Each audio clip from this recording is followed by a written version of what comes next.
opportunities for innovation. Cultural stuff shows up pretty clearly as an overall theme or pattern. Um, Sometimes we see very clearly um, opportunities to reorganize. Here's where things are at, but this is revealing that there's a whole level of organization that could be taken up. Sometimes you find unused capabilities, so there's a whole bunch of latent capability that people, particularly when you do the internal conditions analysis, you discover, hang on, we could actually get people to be doing different things, accessing different parts of their brains, or accessing things that they're passionate about, but they do outside the formal structures. How do we bring that inside? Things like that, but there's heaps more. It's just my brain has been trained to be very good at looking at conditions and then being able to pull those patterns out. Generalizing them is a little bit harder, but those would be some examples for sure. Okay, thank you. One of I've the helped the themes, conversation, sorry.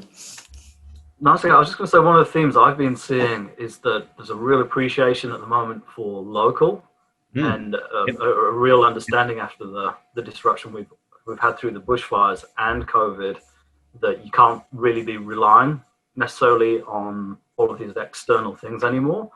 And in my little area particularly, there's going to be some community markets springing up, and there's all kinds of little side businesses that people are doing that all of a sudden are being stopped by the local post office, and there's talk of a cafe opening, and all of these places that were possibly just a bit of a pass-through town, or the larger cities nearby in Albury-Wodonga were sort of almost people commuting and not really living in their own locality. That's changed.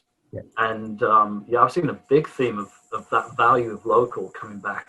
Yeah, absolutely. Relocalization is very definitely something that is occurring, which is potentially harnessed and amplified as a real boon for local economic or organic economic growth, which then, in a systems view, potentially starts to reshape what does this mean socially for people in terms of equity and accessibility of services, of distribution of wealth, all that sort of stuff, right? So that is absolutely one for sure. Other conditions, themes, patterns that people are seeing? So when I was doing a bit of it, so you sort of said here, so what my focus is, so I work with the Department of Transport, and our role within DOT is trying to bring together all levels of government, so between Commonwealth and local, and trying to work across all different modes. So where we tend to actually really focus our efforts is on those things that slip between the cracks. So that's probably, so I've really tried not to have like too much of a transport bias when I've been doing my conditions assessment, but some really key themes that just kept recurring but seem to be impacted by so many different things. So I was sort of looking at the region as a whole. Growth is a big one. So particularly when we're sort of talking transport already, the current condition is that we have growth that surpasses the capacity or availability of our public transport networks and reduces that connectivity to employment and education. And then we add in, we've got humanitarian settlement communities, and then emergent, we have climate change refugees and this new sort of tree change that we're talking about from COVID. And so like these were all separate lines. When I started to look at it, they're all coming together in so many similar ways. It's all kind of comes back to this one sort of issue, sort of linked in with some of the things that we talked about previously of like state border regulations and inconsistencies and the boundary that puts around us, and our poor provision of like internet and services and things like that then also increases that reliance on travel. And these tree change people coming from Melbourne who help make our communities thrive may have expectations that we can't deliver on in terms of connectivity, both virtually and in practice. So there's lots of little things I think around that have all kind of that I found as conditions, and one of them as well is a lack of investment in planning. So that's sort of why it's got to this stage. It's why we have bus networks that don't reach the people that they need to, because everything's shovel ready, and particularly at the moment there's a huge amount of funding that's going to come out, it's going to stop, and then we're not going to get funding for a long time, but everything's shovel ready. So yeah, that sort of came up in here, this like immediate shovel ready spending at the moment, but a real lack of planning funding. Yeah, so perfect. Like what you've described there is exactly how you start to make sense of what you're seeing, right? So you see this thing emerging, which is we've got growth, and it's not just the growth we've experienced now, it's what is going to emerge, and seeing some of those factors coming together, like migrant populations, climate change, refugees, all that sort of stuff, which is a global condition made very real locally. And then to say, we haven't taken that into account in our planning, which most organizations don't, because it's really hard to discover this stuff if you haven't gone through a conditions analysis type exercise. And then we throw on top of that shovel ready projects being funded now, and the line of sight to the next bit of the framework, which is the opportunity risk piece, is to say, well, what does this mean in terms of opportunities and risks for what we're trying to do in this region, right? And as you develop that broader view of conditions and more themes and patterns, and connect into what Startup Shakeup is seeing, connect into what Joe and his group at the Shire are seeing, and so on, like you start to build a much more robust picture, and you can find some real opportunities that because they're there, it doesn't mean you can magically make them happen, but at least knowing where you might focus. Now, I'm going to ask a question for you specifically, Laura, because I know a bit about some of what happens around bits of transport, but more in relation to rail and to internet. Is it in Wood End?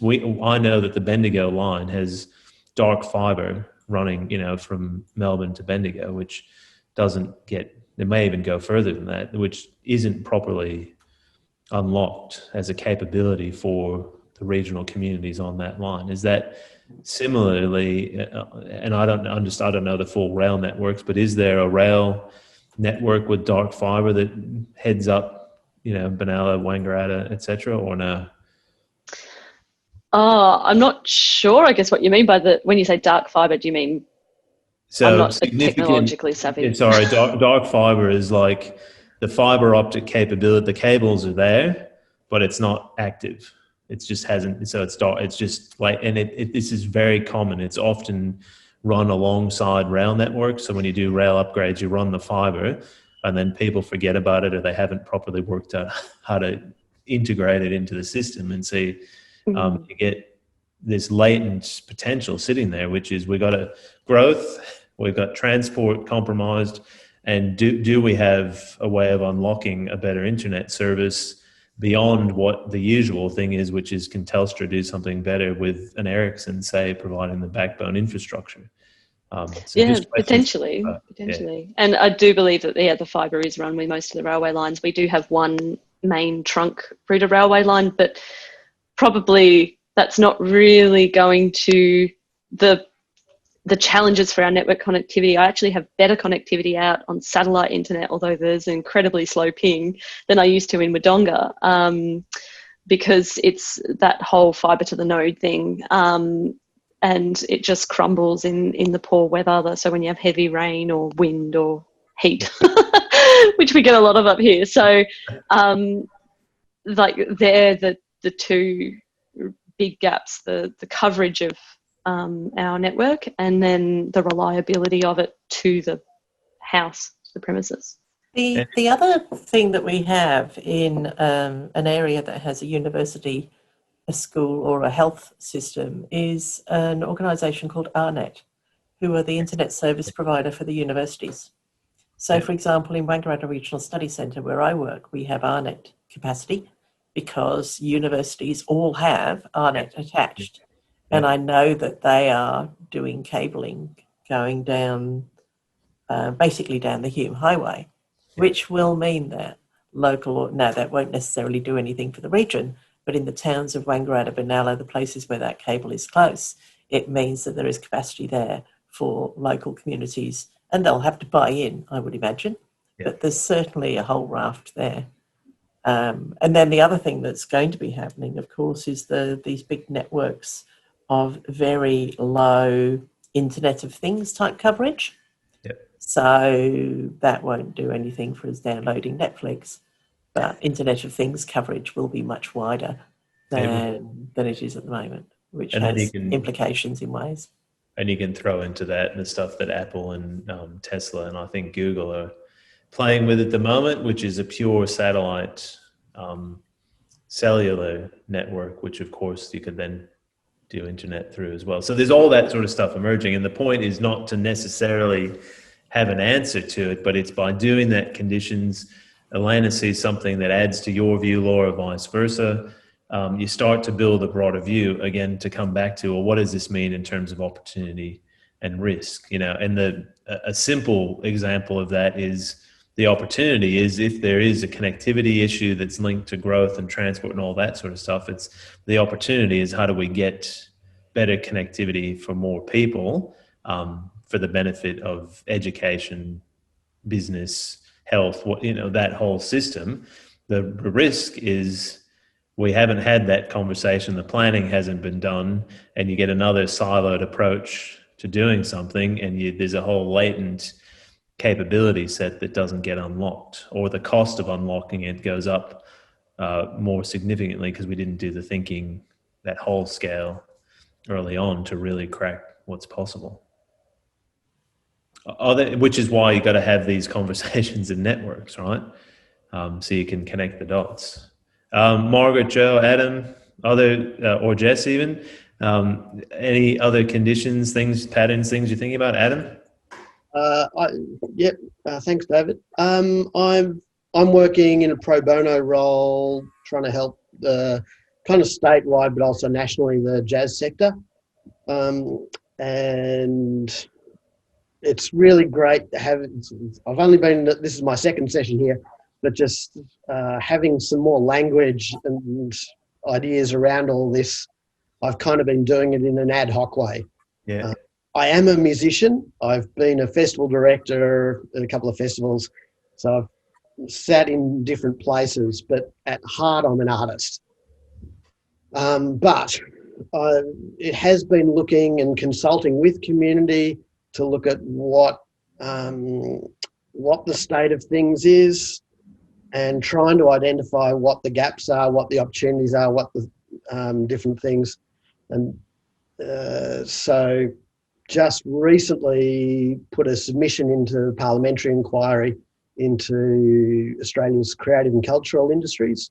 Yeah. So even I haven't done it on my spreadsheet for all the conditions, but even just having that in the back and being able to mention conditions and having that in my thinking has been helpful.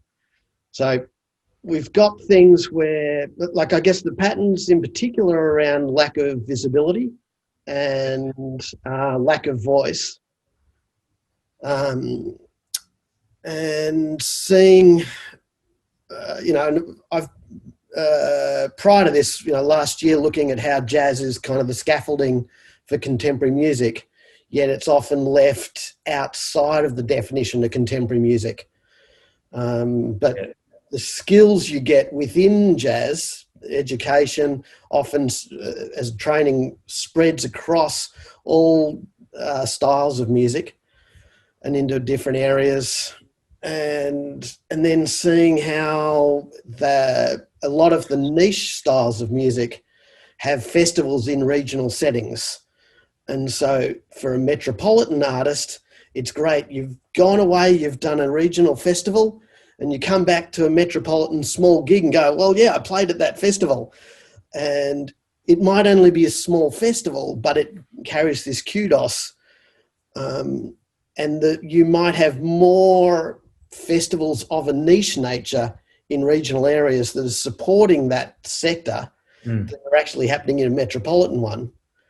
But the metropolitan view takes over, and that has the prominence and importance, whereas the regional festival might see themselves as second rate without realising the role and the value that they play in the ecosystem.